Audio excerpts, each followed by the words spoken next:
Okay,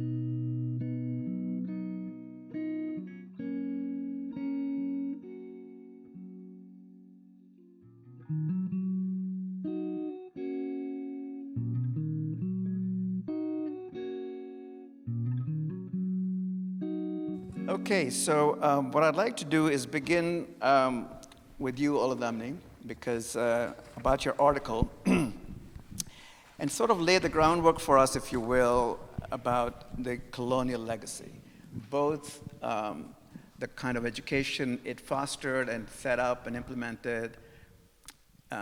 We refer to it as modern education. Mm-hmm. What does it mean to have a modern education? What is that? And then also what was lost in doing so, what was lost to the traditional cultures and traditions in doing that. So just a broad overview of that, if you could start with that and summarize that, that'd be great. All right, it's a lot to summarize, bismillah. So we tend to think of modern education as a kind of neutral thing. It's a neutral, universal, because it's so ubiquitous now, we don't even notice that it has a particularity. Like, think of Western clothing. When people just think of clothing, you don't realize it has a particular history to it. It's only when you come across people who dress differently, oh, there are other ways to dress. The same is true of education. So the colonial, generally in the African context, it was Britain and France, but in other contexts, Spain and Portugal, as well through Germany and a few places. When they colonized these areas of the world, they, for a number of reasons, they were faced with one being they were faced with the challenge of how to govern these vast swaths of land with only a few colonial officers. And they actually say this explicitly. One of the French directors of the French West Africa said, the best means we have at our disposal to control the population is education, is to get them when they're young and to mold their minds and their customs to our purposes. And this is the foundations of most of the educational systems around the world. And even in those countries that weren't colonized, like if you take Japan, for example, or Turkey, in the modernization efforts in a way to catch up with the West, they adopted Western curricula and Western modes of education. Now, these modes of education basically taught the students about themselves from the French perspective, or from the English perspective, from the outside. So they develop a kind of double consciousness, a knowledge of self as other, as Du Bois said. And so you're taught history from not just an English, but a modern English perspective. So it's not the same thing as, I don't know, let's say some medieval Orthodox monks came in and were teaching people the trivium and quadrivium. It's a modern curriculum. So there are modern approaches to modern understandings of what knowledge is, modern understandings of what history is, how it works, who has knowledge and who does not. And so basically, these children were taught that they and their ancestors were barbarians and uncivilized, lacking culture, and that they were being brought culture and civilization and knowledge by the colonizers. And this wasn't just limited to Africa or brown places. The English tried to do the same thing in Ireland. The Irish language was almost wiped out. So you're essentially taught that you and your culture and your people's culture are all but worthless. And it's not just the curriculum that was taught, it's also the way in which instruction happened. So in traditional systems of education, knowledge was always connected to the sacred, was connected to piety. To know more was to be more and to be better. And so piety and the development of virtue and ethics was always a part of education. There's a famous saying that teaching someone without training them in virtue is like selling a sword to a thief. You also bear responsibility in that. And this is true not just in the Islamic civilization, but Chinese, the South Asian world, virtually all over the place. Knowledge is powerful and it's connected to virtue. And so training in virtue is important. That's not the case in modern Western education. People pay lip service, we need civic virtues and things like that. But the fact is you can be a great mathematician or quantum physicist and a jerk. That is not the way things, you cannot be Sheikh al-Islam, you can't be a great pundit, you can't be a great Confucian scholar without having actually practicing the virtues. So the relationship between knowledge and practice, between knowledge and being, between knowledge and virtue was thought of differently. And because there's a different epistemology, there is a different pedagogy. It's a different form of teaching. So this is just I could keep talking on and on about no, this. that's good. Tried to write a whole article about it, but hopefully that serves as a useful And introduction. I highly encourage people who have not read it to read it. I want to pick up on something you just said and ask Imam Zayd something, because what the British, for instance, did, and I suspect this is broadly of the French and others as well, in colonizing countries, was, as you said, what they were teaching they were not trying to produce philosopher kings, if you will. They were trying to teach English language enough so that people can serve as civil servants in administrative jobs, essentially. They were, it was a very basic level. It wasn't about teaching virtues or any of that. It was functional, if you will, or vocational. But Imam Zayd, one thing I wanted to ask you was, do you see colonization and what Oludamini just talked about as essentially, a clear-cut case of winners and losers, of the colonized and the colonizers, or do you see any benefits, even though there may be unintended benefits? Okay. I think the colonizers, some benefited, but I think if social benefit is benefit that accrues to a society. Mm-hmm. What has the West, except for an educated elite who themselves usually approach the issue from a sense of superiority, and illustrated by the fact you pointed to Orientalists, that I know this religious tradition better than most of these people, and I have the luxury of not practicing it. So if an Orientalist really benefited, he or she would practice it and I think this is something Dr. Oludamini talks about in his article, the sense that if benefit is, there's more to knowledge than language. So these were philologists by and large. There's a cultural aspect, there's a moral aspect, and when you don't take that on, then any potential benefit, I think, will be severely challenged by what you don't take on. Father Francisco, you can add to you can respond to anything they like, they said. But I want to also ask you about Christianity.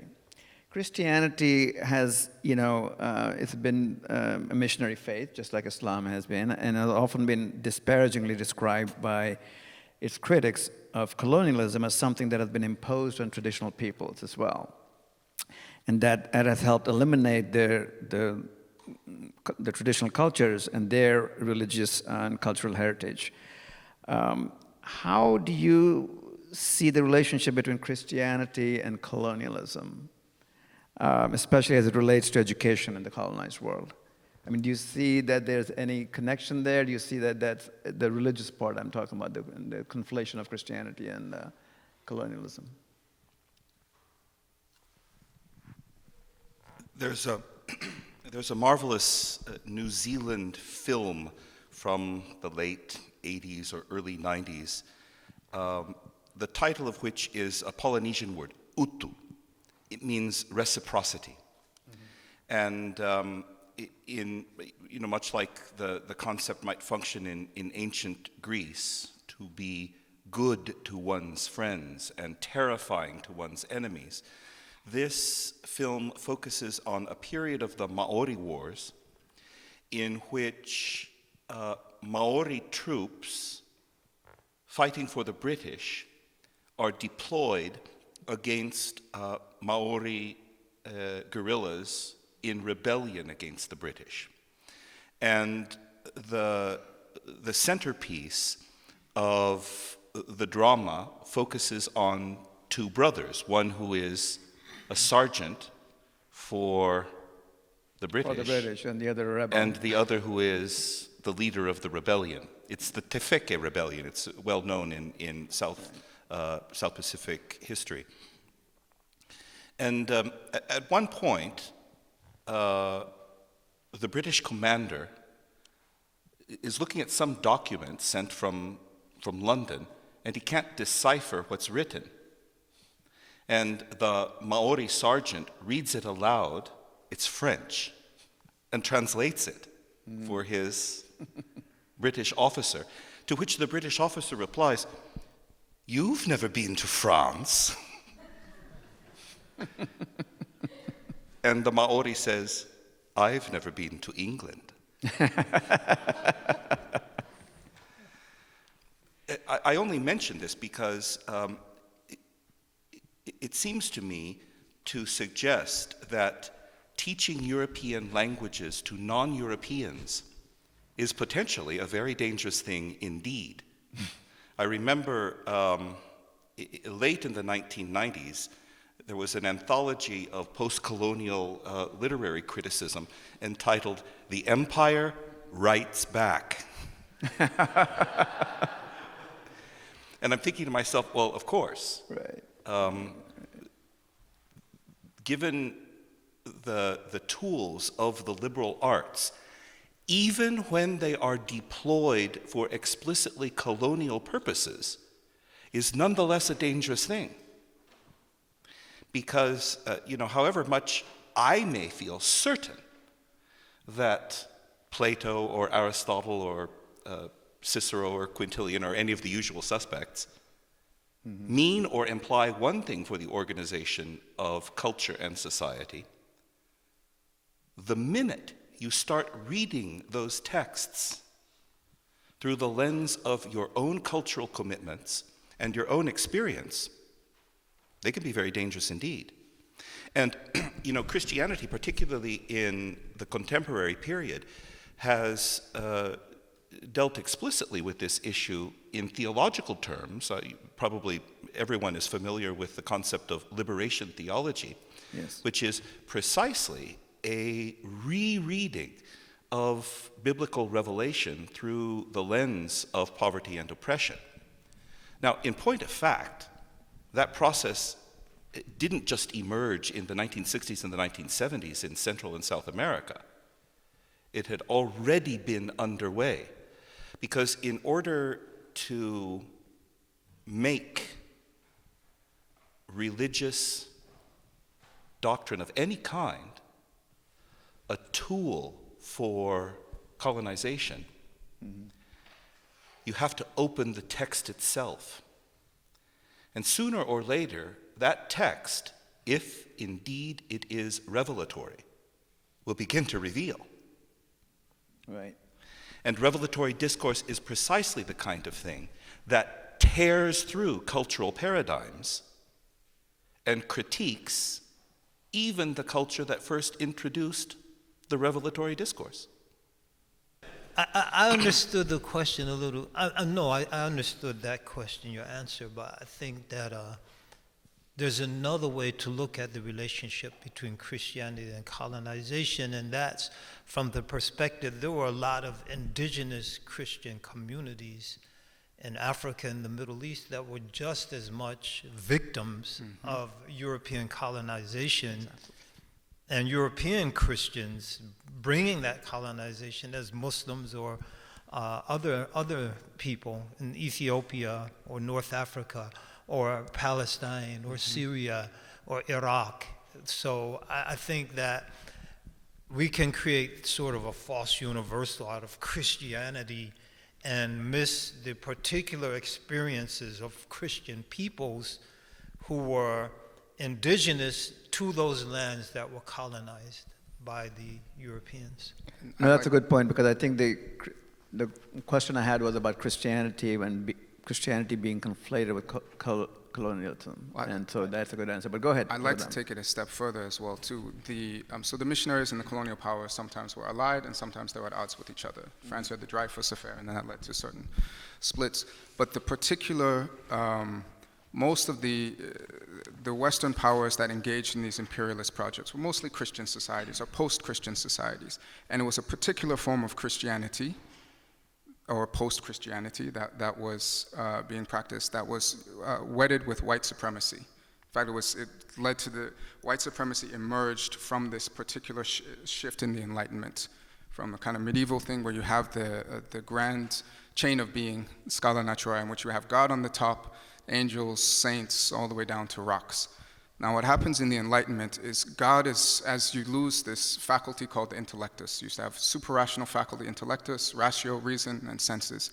You lose the intellectus, which is what allows you to directly intuit or intellect these higher levels of reality. So all you have are reason and the senses. So that upper level of the great chain of being is gone. And so who's on top of the great chain of being? Man. And not just man as universal, but white, European, rational man. And his reason used to be your intellect, or kind of the immanent Holy Spirit that marked you as being the highest thing on the chain of being, the closest thing to God, the divine nature within you. Now it's reason. So you get Kant and Hegel and all these people. Reason is the marker, full marker of humanity. Western Europe and Western European man are the only people who have full rationality, so we're the only full human beings. All right, so, and your rank on the chain of being is ranked by how close you are culturally, and even in physical appearance. So Japanese are better than Chinese because they look more like white people. Persians are better than Arabs. Arabs are better than Africans. So these elaborate hierarchies like hierarchies of angels are replaced by racial hierarchies. So this is the worldview that emerges out of a Christian context, but a desacralized notion of the cosmos, notion of epistemology. And that's what leads to these notions of imperialism, of first of all, white supremacy. That's where whiteness is essentially born. Whiteness is born as the transcendence of race, not as one particular ethnic category amongst others, but on the transcendence of race. And so now you're defining yourself, you're putting yourself in place of God, basically. And that provides the rationale for civilizing. Everyone else suddenly becomes barbarians. W. Du Bois put it, the Negro went from being seen as a human being, but a heathen in pre-Renaissance times. After the Enlightenment, became a subhuman. So this provided this is the intellectual climate which allowed for the development of these imperialist projects, of the liberal project itself too. If you read any of these liberal theorists, Mills, Rawls, these guys were rabid imperialists. Liberalism, they say, liberal rational societies have the right, nay, the duty, through violence or any means necessary, to enforce their will and bring liberal rational societies to societies which they deem not, which is any society unlike theirs. So it's not just Christianity. You don't have the Orthodox, the Ethiopian Orthodox Church is not running around doing this. You know? And there's even actually interesting a distinction between the Protestants and the Catholics here. When the Protestants colonize a place, they try to wipe out everybody.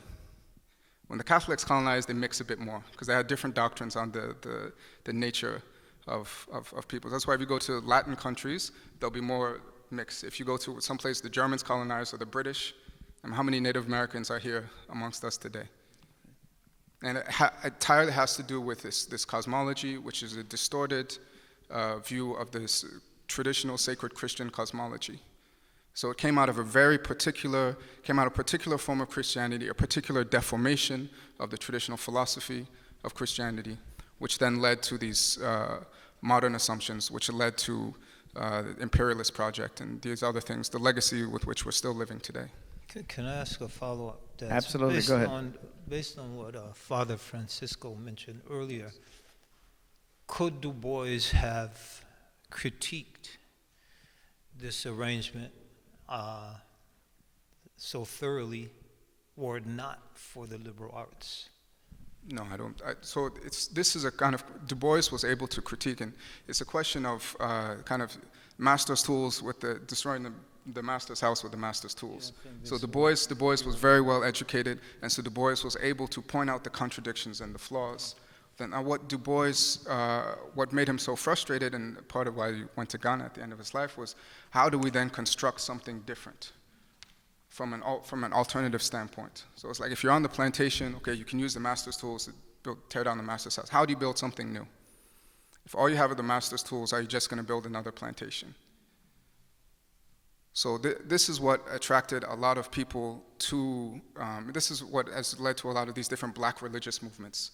For better or for worse, a desire to have an alternative structure to critique and to view this development from. I think that the tools are there within the traditional Christian Western tradition to critique this, to develop an alternative. It's there, Plato. If you read Plato, if you read Plotinus, if you read Saint Thomas Aquinas, the material is there to critique and to try to build something, to build something new. but it becomes even more clear and more obvious if you study, let's say, Confucian classics, Islamic classics.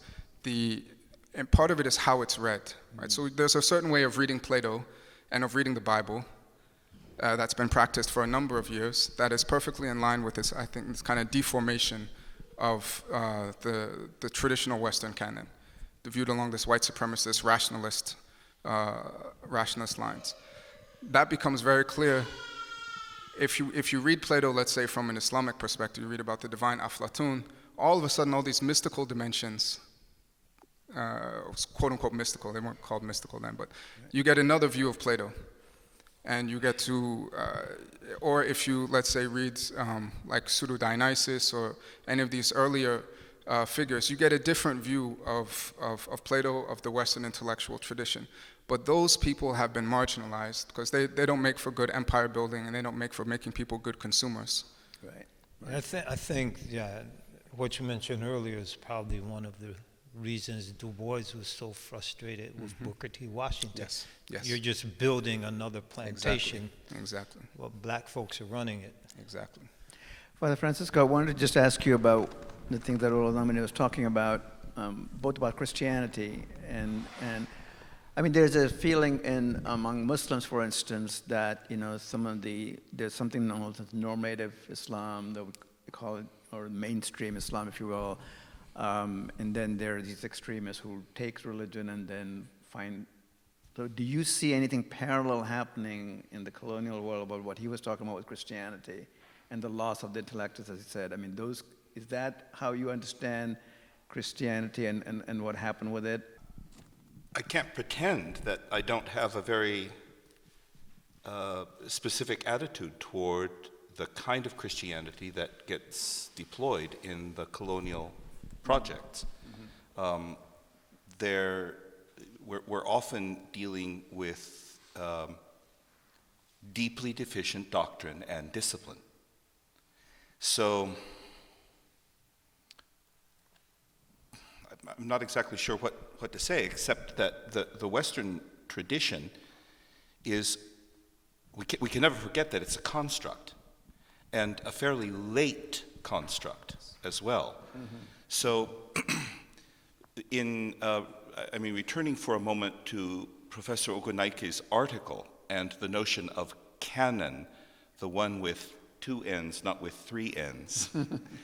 A canon is a measure or an authoritative collection or standard of some kind that makes us, it seems to me, want to ask necessarily, and what is the authority that established this canon? So if the authority is Georgian England, I'm not necessarily going to sign on even to the religious projects, however much we may admire some dimensions of the London Missionary Society, for example. Right. But the real question is what constitutes the Western canon? And it seems to me that I myself would be perfectly comfortable with a great books program, for example, that didn't teach Shakespeare and didn't teach Dickens. Right. As long as, they were teaching, say, Cervantes and Pérez Galdós, if they were an Hispanophone faculty, or, Voltaire and Montesquieu and so forth. I think we can do a lot at the later historical ends of the so-called Western canon that don't look anything at all like what they might appear to be in a particular linguistic context. But at the same time, I'd be very leery of some kind of pedagogy that excluded Plato, Aristotle, Plotinus, and so forth. It seems to me that we have to come to terms with ancient thought, and probably not only ancient Greek thought, in order to make sense of contemporary experiences, contemporary cultures, and contemporary literatures. So what can I say? I am fully aware that Christianity, and including Roman Catholic Christianity, has been extensively deployed in colonialist projects. I'm not always comfortable with the doctrinal and disciplinary implications. That's what I was getting at. Okay. Those deployments, but they are nonetheless there. The real question is, what is the tradition? What is the marrow of the tradition? How do we get close enough to it to be able to begin to critique the tradition itself, and not merely the tradition's deployment in contemporary society? Well, Oludamini, go ahead. I wanted to, I completely agree with your latter point about what the tradition is. So a lot of what we think of when we think of so-called Western tradition, we forget that this idea of the West is a very late one. It's 18th century at the earliest. And this 18th century notion of the West is actually very much anti the tradition that they call the Western tradition. So I usually try to call this the so-called Western tradition as opposed to the actual Western tradition. Because when we're talking about the Western tradition, we're not talking about the West.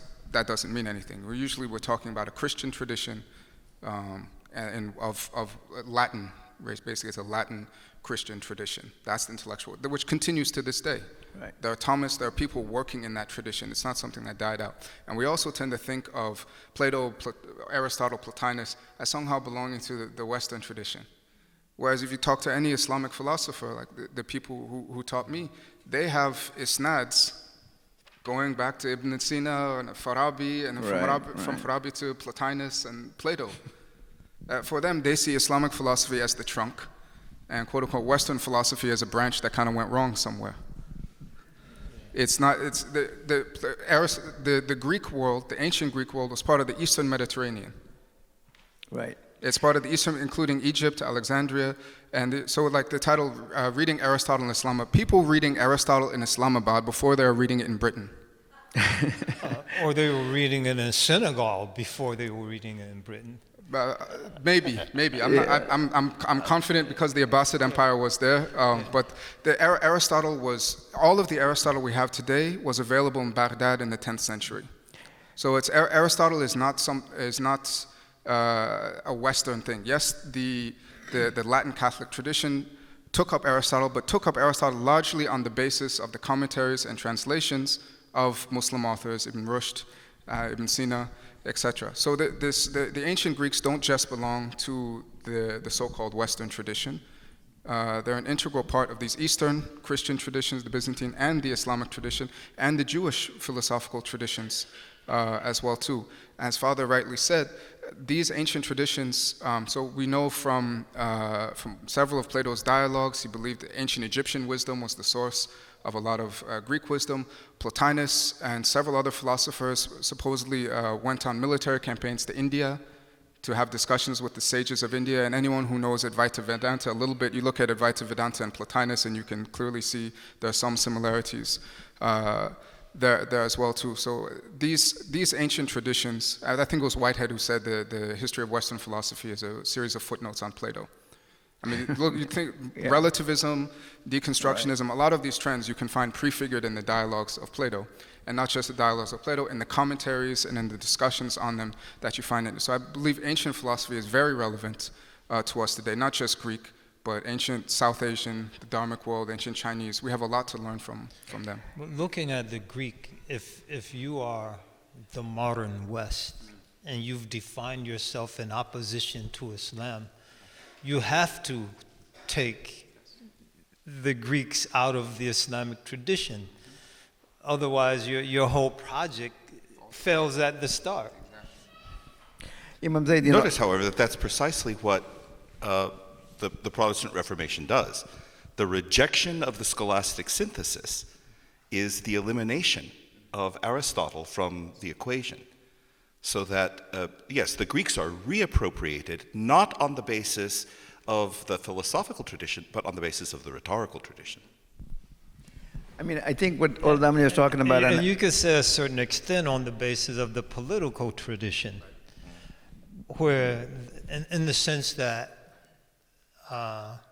the political structure of society is deeply rooted in slavery, is deeply rooted in denying large sectors, the women, the slaves, the barbarians, any sort of meaningful rights. And that becomes reflected in the colonial project to a large extent. So, and this, of course, is a rereading of the Greek sources for democracy, for example, without the multi-century long commentary tradition.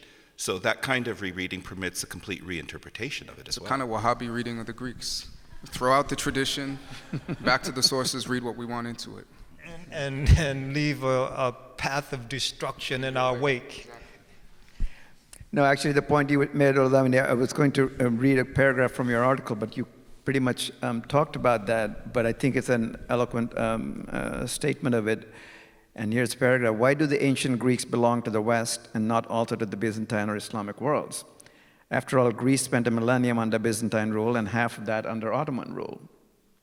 And the scholars in 10th century Baghdad translated into Arabic virtually all of Aristotle's works we have today in English. And why don't the great and greatly influential Muslim thinkers of Andalusia, like Ibn Rushd and Ibn Arabi, belong to the Western tradition? So he said, we have drawn some strange constellations in the night sky filled with brilliant works of literature, philosophy, and science. Imam Zayd, I'd like to ask you to shed a little bit of light on, because this is not very well known, it seems to me, is that the Muslims translated a lot of the Hellenistic works, and they also had a great influence on European thinkers. And can you shed some light on the Islamic intellectual tradition which studied other civilizations, and to talk about whether this kind of, I mean, obviously it muddles the distinction between what we're talking about, what is the Western tradition, what is the Islamic tradition, but part of what is not clear is this idea of the Islamic tradition, which sort of was a bridge, if you will, right? Yeah. Between the Hellenistic and then what came after in the Enlightenment.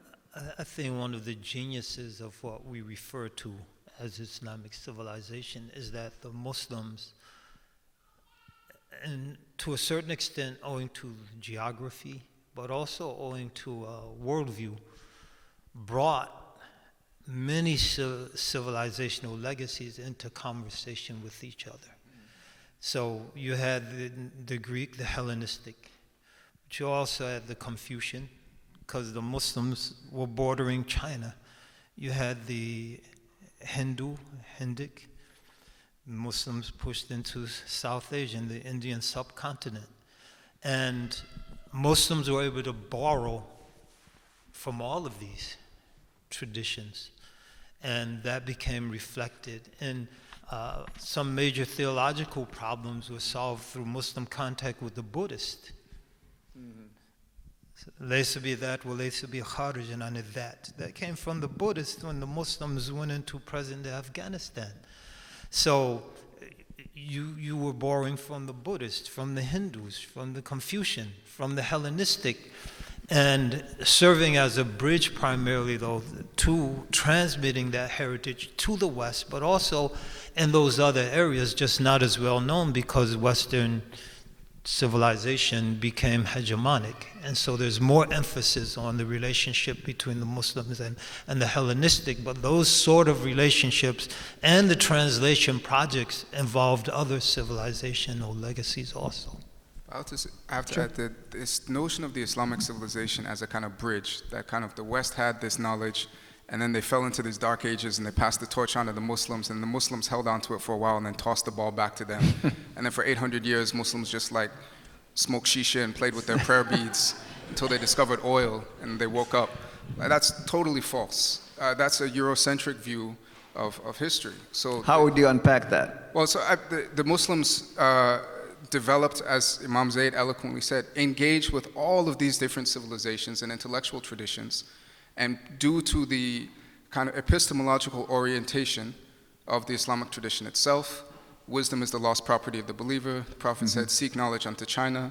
Al-Kindi, one of the earliest philosophers to work in Arabic, said truth is, we should not be ashamed to accept and acknowledge the truth from wherever it comes. For the person who seeks the truth, nothing is greater value than truth, from wherever it comes from. So with this kind of attitude, Muslims went everywhere and tried to learn everything from everybody. And so they created this very unique and compelling synthesis, which was their own civilization. And then due to the fall of the Byzantine Empire and a few other things, and then the translations from Arabic to Latin in Toledo, moving in, those things influenced the Western world. But the later developments of Islamic philosophy didn't really have much influence in the Western world. So the standard scholarship has been Islamic philosophy and thought kind of ended with Ibn Rushd. Maybe they'll push it back a few, because that was the last thinker to have a significant impact on the West. That was not the last significant thinker in the Islamic world by any means. Mm-hmm. There are still prominent Islamic philosophers, theologians, wrestling with these problems, but within their own tradition. And the fact that their traditions are only now starting to be understood, studied, influential in Western traditions, doesn't mean that they didn't exist. It just means some people weren't paying attention to them. Father Francisco. Can I just say something? Sure. That's a very, very excellent and deep point, because when what will become the Western world didn't find anything beneficial in Islamic thought and intellectual activity, then the Muslims stagnated and it was just super duper commentaries. But you still have major thinkers within that tradition who are still very active in pushing that particular project forward. Right, and right. culminating many of the great Ottoman scholars like Tash Kuprazadeh and others. So that whole idea that, the Muslim just stagnated because there's nothing we find beneficial, it's a myth. And I think a lot of Muslims have internalized that myth. Good point. Father Francisco, you had something to add. I was just going to ask, especially Professor Ogunnaike, if Western political powers inserting themselves into Africa and South Asia and East Asia find that the immediate project is to subdue native culture and then to construct some kind of subaltern culture, it strikes me that you cannot deploy Greek, Roman, Hellenistic thinking without pushing the colonialist agenda backwards before you can push it forwards. In other words, first you have to colonize Aristotle, don't you? Well, that's precisely what they did. Yeah. I mean, in a certain sense, they colonized Aristotle in their reading of Aristotle themselves to put themselves as basically gods on earth, masters of the universe. So they created a colonial era, just like they created a colonial Bible. I mean, we actually have Bibles that they would give slaves where they would black out some of the sections and tear out some of the pages. They'd leave in the, obey your masters, this is right. They would leave out the parts about justice. They took out the whole book of Exodus and these things. So, of course, I mean, what are you going to... So the colonial project is already representing a kind of... The colonial, it's premised upon a deformation of the Christian tradition. That's what allows it to happen. That's why you don't see, yes, you have imperialisms and you have things like that before, but nothing like what we see, nothing with the scale, the hegemony, and the brutality of the modern imperialist project. In some ways, they make Alexander the Great look like a kindergarten teacher. Alexander the Great conquers you, you still have your language, you still practice your religion, you still have your culture. With these traditions, they try to leave nothing in their wake. Thankfully, alhamdulillah, they didn't succeed everywhere, but a lot of places they have, and that's a real tragedy. Dr. Oludamini, you mentioned in your article how you mentioned this term necrolinguistics. Oh my God. That a lot of people increasingly, particularly in what you cite in Africa, they half know a lot of languages, but not any one thoroughly enough to be immersed in the culture that accompanies that language. So how do you square this? It seems like what Father Francisco is saying is very positive. Like, people know a lot of languages and that implies something very positive, but what you're saying is very negative. So, well, I think necrolinguistics is at the opposite end of the spectrum from multilingualism. Multilingualism is having a mastery of several languages. And what I'm trying to argue for in the article is, I think the ideal we should be striving for is a kind of intellectual multilingualism. Right. We should have people who are able to think in, have a certain degree of fluency in multiple traditions. Mm-hmm. That's my point. So when mentioning language, is language synonymous with the entire cultural universe that that language is a part of, or is just mastery of the language in and of itself conveying some really strong benefit to the possessors? I think it does. Language carries in its structures, in its idioms, in its proverbs, so much of the cultural and intellectual heritage. I mean, just think about if you really master Quranic Arabic, Fusha has been shaped. It has a kind of worldview that's been shaped by the Islamic revelation. That's Izutsu's whole premise. The same thing if you master Sanskrit, that gives you a whole different way of thinking about things. If you master Chinese, that gives you a whole different way. I mean, they've been doing all kinds of psychological studies. When you think in a different language, you also think in a different way. So you guys are on the same page. Yeah. So I agree. There's a richness, but I also agree there's a danger. And the danger is precisely if you have someone who's only half fluent in Yoruba, half fluent in English, half fluent in Arabic, and you don't have mastery of any of these languages, that creates a serious problem where you can't communicate and this is leaving aside the possibility of these new pidgin languages developing that are full languages in their own, that are creoles. But this creates a kind of intellectual muzzling. In fact, the colonial powers actually used to do this. They used to teach their native soldiers Pidgin French. They wouldn't teach them full French. They teach them a kind of baby French to kind of cripple their communication skills, to keep them at this kind of level. Mm-hmm. And I think this is what's being done educationally to people around the world. You referenced the native communities here. There's a really sad article about this young man, White Thunder, from the Menominee tribe, and he said his English is atrocious, and it's even worse than his Menominee, which is also bad. But this was intentional. I mean, right. My father went to a boarding school in Nigeria, and the reason why he went, and my grandfather also went to a boarding school, and the reason was they wanted to isolate them from the influence of native culture. And the same thing was done to the First Nations people in Canada and here and elsewhere. Isolate them from their culture, give them a little bit of enough education to make them useful and to make them good consumers, but not enough so they can talk back to you and rebel. In growing up, and this is back to the colonial impact that you talked about, I studied, a lot of Western books and great works, and including more recent in literature. For instance, I read Shakespeare, I read Dickens, even read Harper Lee's To Kill a Mockingbird. These were all, and then we had drama classes, and we acted in plays from these people. My point about all of that is, I actually learned a lot from that myself about virtues, as you talked about ethics and morality that was contained in these works. So from your point, Oludamini, what you were saying, would you see that as something, and it wasn't just me, there were millions of others who had the similar experience that I did. Would you see that as something that that education for me came somewhat clearly at the expense of not learning the great works of Urdu or Persian or Arabic literature, for instance, right? So is that part of going back to your original point, but there's still benefits to me from what I learned, right? Yes. How would you? So two things. One is absolutely you can learn things from Shakespeare. You can learn things from Dickens.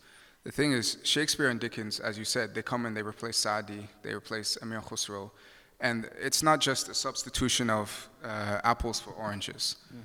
Because implicit in the curriculum, even if you don't actually come out and say it, implicit in the curriculum is the literature of your people is of no value. Ethics and virtue are learned from this literature, which comes from over here. And that's implicit, and that's the case for African Americans in this country today. You're implicitly taught that Africa is nothing, has no history, and therefore you have no history and you're nothing.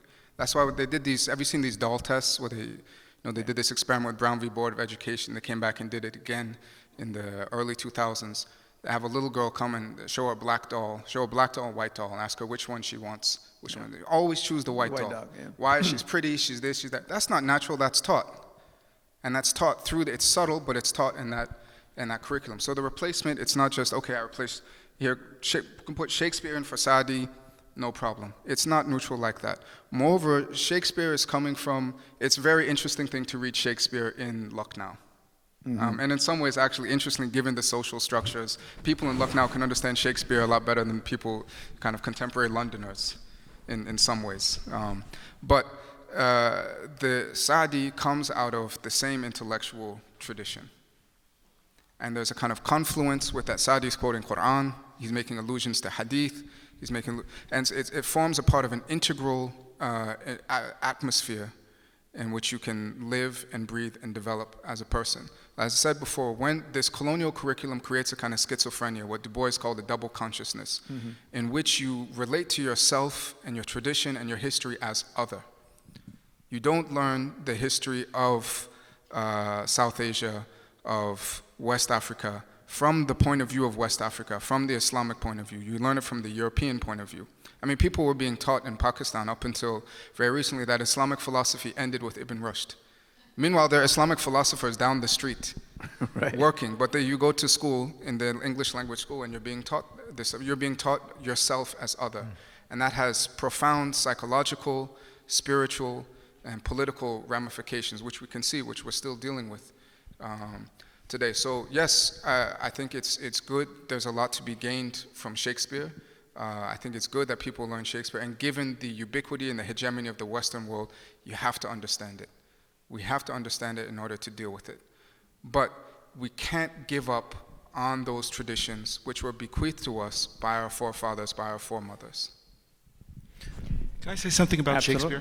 Shakespeare? Sure. We take Shakespeare completely for granted. But until the beginning of the 19th century, roughly the beginning of the First World War, Ariosto was more widely read than Shakespeare. Good point, yeah. And by the way, if y'all haven't read Ariosto, get to it. You'll love it. It's a fantastic read, the Orlando Furioso. And it's partly because it's such a vigorous, fantastic, subversive read that it was so popular for so many centuries.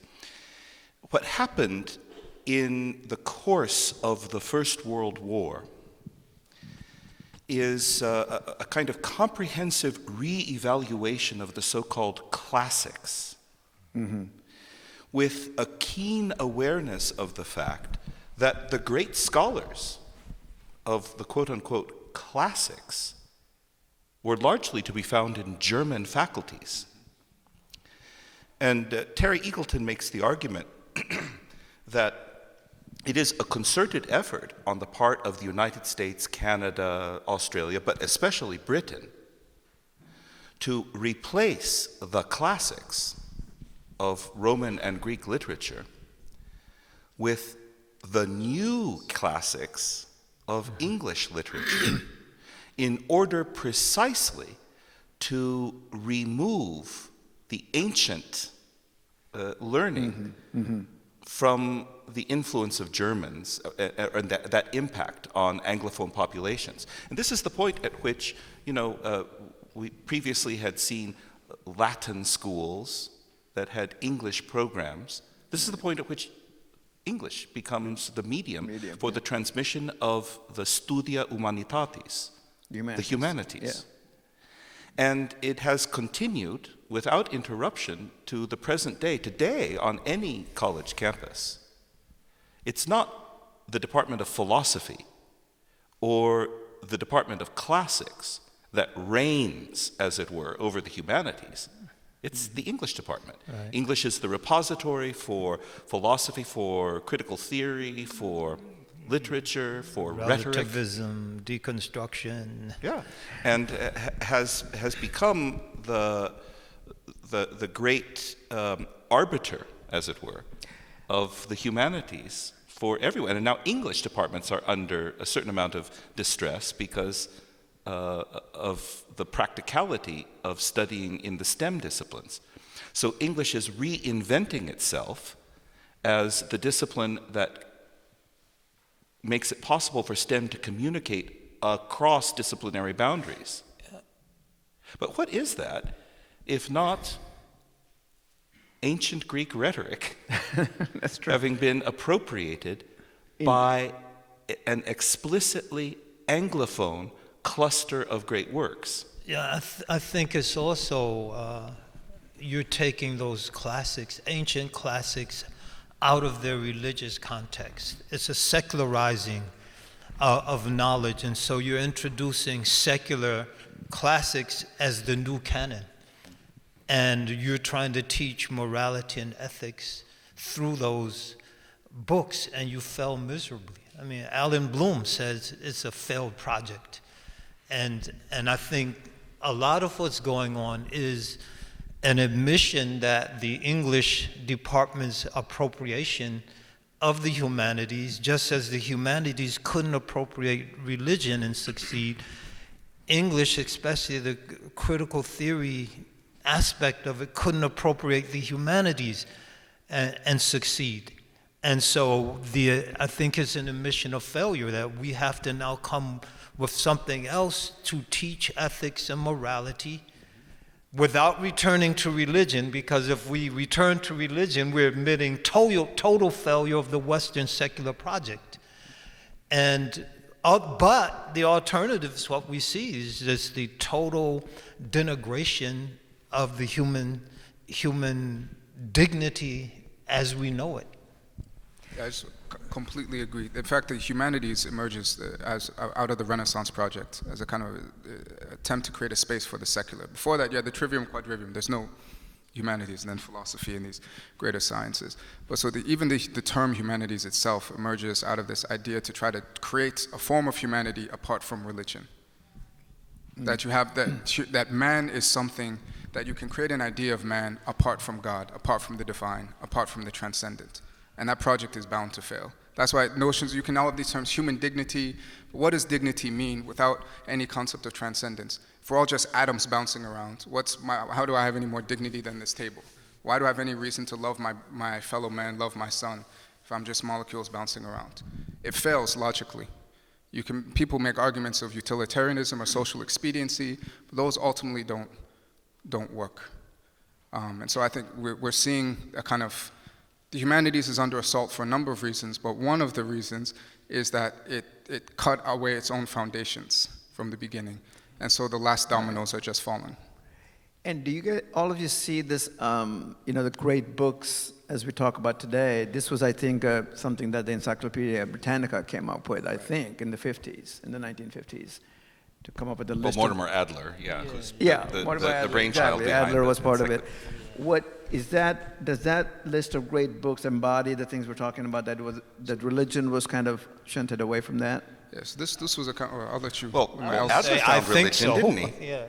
I'm sorry, what? Mortimer Adler found religion ex post facto, didn't he? Yes. And there's no doubt in my mind that it is a long-term familiarity with and dedication to the study of those great works that brought him closer and closer and closer to the point where he was ready to accept baptism. So I would say it emerged in part as a kind of conservative effort as a dissatisfaction with the way education was going. It also interestingly coincides with it predates the beginning of the civil rights movement, but it, in a certain sense coincides with the beginning of these kind of Black Awakening, Garvey, and these kind of movements, and the admission of people like Du Bois to universities, right. And the questioning of, you have the beginning in the early 20th century amongst some sensitive Orientalists, amongst people like Du Bois and others, of this so-called Western tradition and so-called Western canon. And so part of it is a response to the disintegration of the humanities that we're talking about. But part of it also is this kind of right-wing reactionary response to the questioning of the West, this post-colonial questioning of the Western canon. So kind of reconstruct an ideal canon and have all this. That's why you have these groups like the Proud Boys and these other people, these like right. Neo-Nazi white supremacist groups talking about Western civilization. That's the new favorite term. This has its roots going back into the kind of conservative reactionary elements of the creation and the valorization of this Western canon. So it's an attempt to redress this foundational problem, the divorce of knowledge from the sacred, the creation of the secular, to try to have humanity without sanctity, without religion, but without addressing the concomitant white supremacy and particularism that as a result of that. And as I say somewhere else, like these thinkers, they're not wrong because they're racist because they're wrong about knowledge and humanity and the That's a good distinction to make. Kind of running out of time, so I'd like to ask all of you a kind of general question, but which I think summarizes a lot of the discussion that we've been having here, which was a question kind of we want to raise in conceiving this this event and this program was, the idea of how can we truly free our minds from the legacies of, the colonial legacies in the intellectual tradition, which is a question about tradition itself. I think, is there even such a thing as our own tradition? I mean, I'll give you an example. When I mentioned the Shakespeare and Dickens and this kind of thing, but whether we like it or not, Shakespeare and Dickens have been studied in South Asia for more than 100 years, right? I mean, so they've kind of become part of that tradition almost. Not as the ancient thing, but for over 100 years is over 100 years. I mean, I think that, so there are different aspects of it. So my question is more about how we conceive of tradition anymore. So is there such a thing as our own tradition, given all of the influences that bear onto our own tradition in many ways? And does tradition deny itself when it denies all aspects of itself, including the impact of other cultures upon it? So just to kind of share your thoughts, if you will, each one of you, I'd like you to do that about tradition, because that's really, and when we study other traditions, and this I'll add to that, when we study other traditions, are we looking at it as kind of as an outsider studying that tradition? There's that issue as well. So just start, if you would, Father Francisco, to talk about that. Well, first of all, just so you know what I understand the word tradition to mean, in Catholicism, tradition is a custom, a disposition, a ritual whose origins are from time immemorial. In other words, whose origins we cannot identify. So if that's what a tradition is, 100 years doesn't do it. Right. And neither does something that we can really identify in a particular historical context. Because the minute we do that, then we contextualize it in political, cultural, pedagogical ways. And that's presumably not what tradition is meant to be. So we have customs in pedagogy, in culture, in literature, and I think that they are potentially very valuable indeed, but not without examination and interpretation. Mm-hmm. And the processes of investigation and interpretation are, at least potentially, highly subversive. So, I want to teach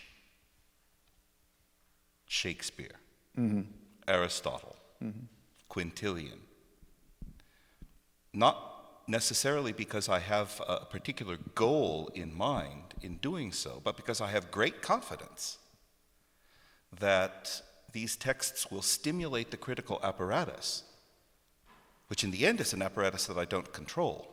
Right. So, nonetheless, I've seen again and again and again people turn to virtue decisively because they are, for the first time, being asked to consider things that are not otherwise raised in the culture that surrounds them. And that's a transformative moment, and one eminently worth the risks of subversion. And that, to add to that, I think that that definition you just gave, if that is it, then regardless of which tradition you're teaching, you could have the same kind of benefit from it. that you just talked about, right? In terms of the virtues that it may Potentially. inculcate. Yeah. Again, our only access to tradition is investigation and interpretation. Right. So, And that is part of tradition itself, the investigation, exploration, and exchanges and among scholars. Imam Zaid, go ahead. I think there are many ways to look at tradition. I choose to look at it from a Muslim historical perspective. And in the sense there's certain tradition is a combination of those immutable aspects of Islamic law, theology / philosophy and ethics that cannot be disposed of. And that combined with assimilating contributions from the peoples and cultures that the Muslims came into contact with. And so that immutable aspect with assimilating those enriching aspects from other cultures creates Islamic tradition. And I think that process, it has to play itself out here in America also. And that Islamic tradition will continue. When the immutable is no longer has the capability to assimilate, it's no longer Islamic.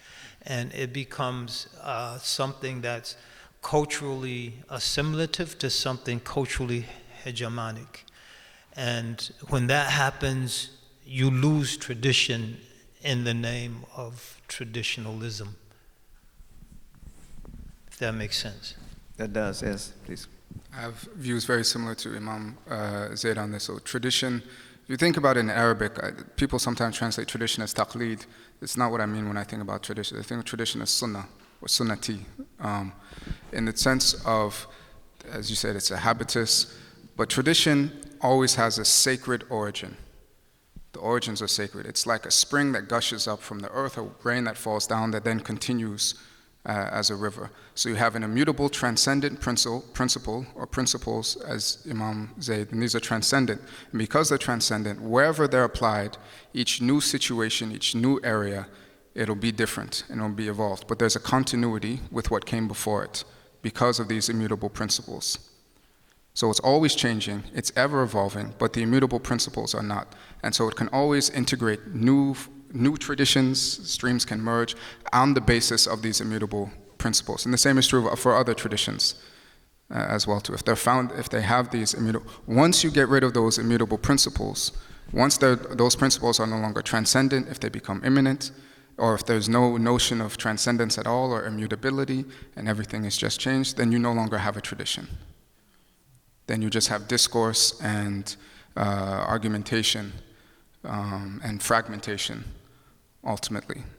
So this is why I think this is how integration of other traditions or perspectives work within a tradition, because you have these transcendent, immutable principles, and we see thousands of examples of this across time and history. And you also always see when those principles cease to become transcendent, or when they become mutable, that's when the tradition stagnates and fractures and breaks. And I think that's what unites us, that those immutable principles in law, rulings, maxims, objectives, they're shared with other traditions, so there's a unity. So we could argue in terms of abrogation, this, that, or the other, but that underlying stream, as you referred to, that's what creates the foundation for us to be able to live together and to have a common bond that allows us to live together in peace. Imam Zaid made the distinction between tradition and traditionalism. It's fairly commonplace, at least at one point it was in Catholic seminaries, to say that traditionalism is the dead faith of the living, but tradition is the living faith of the dead. Yeah. And if there's, I mean, obviously we want to be very careful what falls into the category of tradition and what falls into the category of traditionalism. But it strikes me that what this distinction alerts us to is the fact that there's plenty out there that gets badly labeled. Things that we might reject on the grounds that they're called traditionalist, when in fact they have the living faith of the dead in them and deserve our attention. But likewise, things to which we cling that maybe don't quite merit the title of tradition. So, I mean, this is, I don't think there's any way of speaking about tradition without inviting the necessity of interpretation and clarity and dialogue as a consequence, because otherwise, where are we going to go? They're static otherwise, yeah. I wanted to address the second half of your question, as in the point of the education, the liberal, to free your mind. As you said, all of these traditions, if they really are traditions, in the sense that I use the word, their goal is, in Arabic, sa'ada, felicity in this life and the next. It's a development of an ideal mode of human being. It's identified with wisdom. And that's real freedom. That's the real freedom is being capable of the good. And that takes work and that takes training. But that's something which is, as Imam Zayd said, which is a common concern amongst the Confucian traditions, the Dharmic traditions, the Islamic traditions, the Christian traditions, a lot of these indigenous traditions. And I think we have a lot to learn from each other, even as we retain our distinct traditions. Great. On that note, it's a really good point you ended it on, I think, because we have to learn from other traditions as well. And the idea of traditions being sort of beginning with the sacred, as you said, I think. Those are good points to take away. Please join me in a round of applause for our speakers.